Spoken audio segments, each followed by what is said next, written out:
샬롬, 말씀 묵상과 함께하는 여러분들을 주의 이름으로 축복합니다. 찬송가 305장 나 같은 죄인 살리신 함께 찬송드리겠습니다.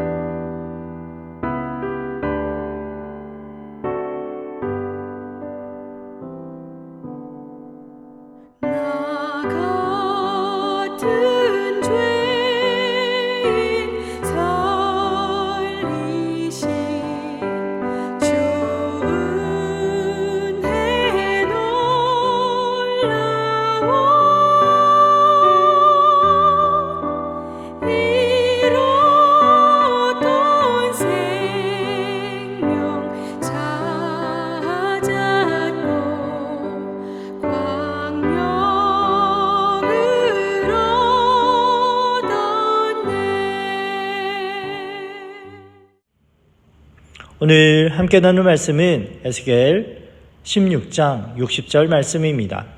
하나님의 말씀을 제가 봉독하겠습니다.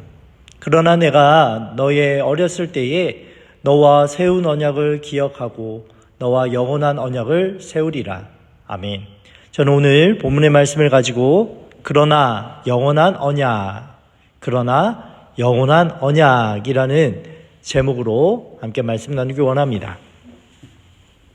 사랑하는 성도 여러분, 혹시 여러분 휴대폰에 미루는 습관을 버리자 같은 메모를 적어 놓으신 분 계십니까? 아니면 한 달을 시작하면서 또 새해를 시작하면서 올해는 꼭 성경 1도이라고 썼다가 지금은 기억조차 가물가물해진 분도 계실 수도 있겠습니다. 우리는 약속을 참 쉽게 잃어버립니다. 아무리 소중한 약속이라도 바쁜 일상 속에 흐릿해지기 마련입니다. 그런데 하나님과의 약속은 어떻습니까? 오늘 읽지는 않았지만 에스겔 16장 8절 말씀을 보니까 하나님은 우리와 결혼 서약과 같은 언약을 맺으셨습니다. 나는 너의 하나님이 되고 너희는 나의 백성이 될 것이다. 얼마나 놀라운 약속일까요? 그런데 이스라엘은 이 약속을 어떻게 했습니까? 힘든 일이 생기면 곧장 하나님을 버리고 바알과 아세라 같은 우상을 찾아갔습니다. 마치 남편을 버리고 다른 남자에게 가버린 아내처럼 말이죠. 이런 상황에서 하나님은 오늘 본문 60절에 이렇게 말씀하고 계십니다. 그러나 내가 너와 세운 언약을 기억하고 영원한 언약을 세우리라. 여기서 그러나라고 하는 말, 인간은 변하고 약속을 잃어버리지만 그러나 하나님은 절대 변치 않으시고 우리를 잃어버리지 않으신다라는 뜻입니다. 그래서 이 그러나의 하나님이 어떤 분인지 세 가지로 함께 말씀을 묵상하기 원합니다. 그러나의 하나님은 어떤 분입니까? 첫째로 하나님은 우리를 배신함에도 불구하고 그러나 행동하는 기억으로 우리를 찾아오시는 분이십니다.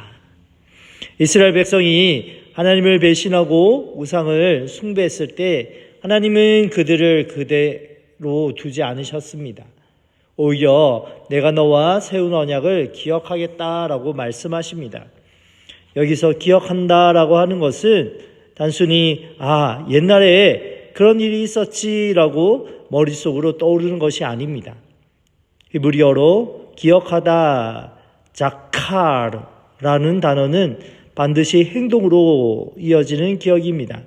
마치 엄마가 우리 아들 약 먹을 시간이다 하고 약을 챙겨주는 것처럼 하나님은 우리를 구원하기 위해 직접 움직이십니다. 이 하나님의 기억, 행동하는 기억, 이것의 절정에 달한 사건이 있죠. 바로 예수 그리스도의 십자가입니다. 우리 대신 죄의 저주를 짊어지고 십자가에 못 박히신 예수님은 우리가 얼마나 큰 죄인이었는지, 그럼에도 불구하고 하나님이 우리를 얼마나 포기하지 않으셨는지를 보여주는 가장 확실한 증거입니다. 또한 그러나 하나님은 옛 언약이 아닌 절대 깨지지 않는 새 약속을 주시는 분입니다. 이스라엘 백성은 시내산에서 받은 들판의 약속을 스스로 지킬 수 없었습니다. 너무 약하고 무능했습니다. 그래서 하나님은 이제 새로운 약속을 주겠다 약속하시고 말씀하십니다. 이 새로운 약속은 종이에 쓰인 약속이 아니죠.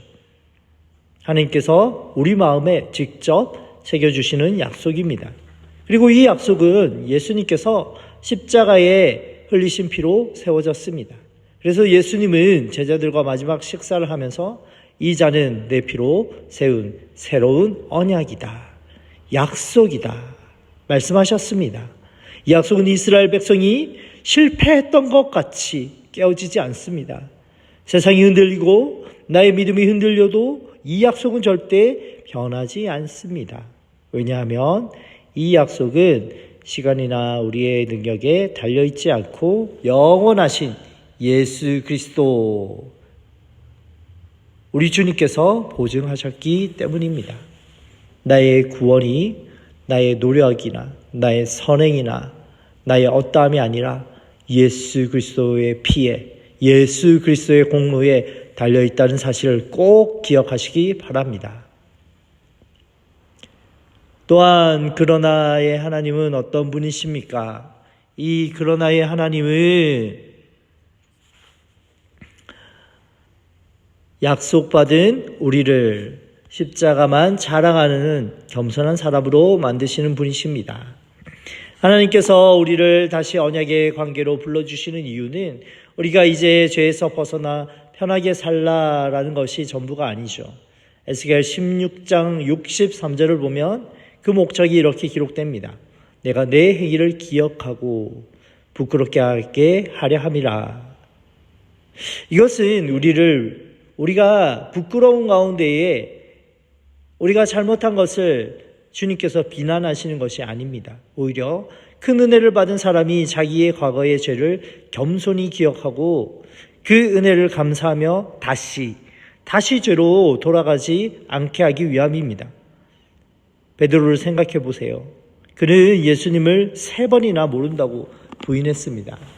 하지만 부활하신 예수님께서 그를 찾아와 회복시켜 주셨을 때에 베드로는 더 이상 자기의 힘을 자랑하지 않았습니다. 그는 오직 주님의 십자가만 자랑하는 겸손하고 충성스러운 제자가 되었습니다.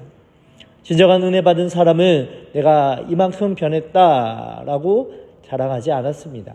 대신 나는 변했지만 하나님은 변하지 않으셨다라고 고백합니다. 바로 이것이 우리가 가져야 할 겸손한 믿음의 태도, 삶의 자세입니다.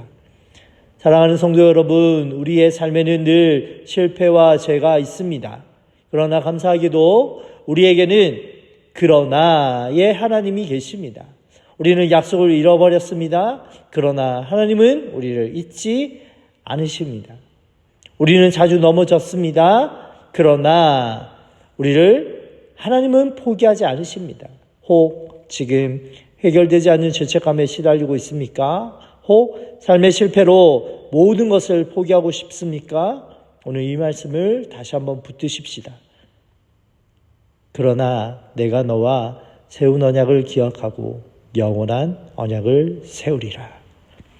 그러나 내가 너와 세운 언약을 기억하고 영원한 언약을 세우리라. 이것이 저와 여러분의 소망입니다. 이 놀라운 하나님의 약속이 오늘 우리의 삶을 끝까지 붙들어 주실 줄 믿습니다. 기도하겠습니다. 사랑과 은혜가 풍성하신 하나님 감사합니다. 우리의 연약함과 죄악으로 인해 당신과의 약속을 수없이 깨뜨렸음에도 불구하고 오늘 이 시간 다시 한번 저희를 찾아와 그러나라는 반전의 은혜를 허락해 주셔서 감사합니다. 우리의 배신에도 불구하고 영원한 언약을 기억하시고 깨지지 않는 새 언약을 세워주신 예수 그리스도의 십자가의 사랑을 다시 한번 깨닫게 하시니 감사합니다.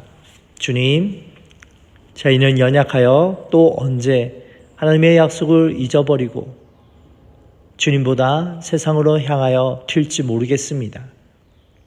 그러나 오늘 받은 은혜를 기억하게 하시고 말씀을 통하여 우리의 중심을 잡아주셔서 저희의 구원이 우리의 행위가 아니라 오직 예수 그리스도의 십자가의 피로 세워진 영원한 언약에 있음을 굳게 믿게 하여 주시옵소서.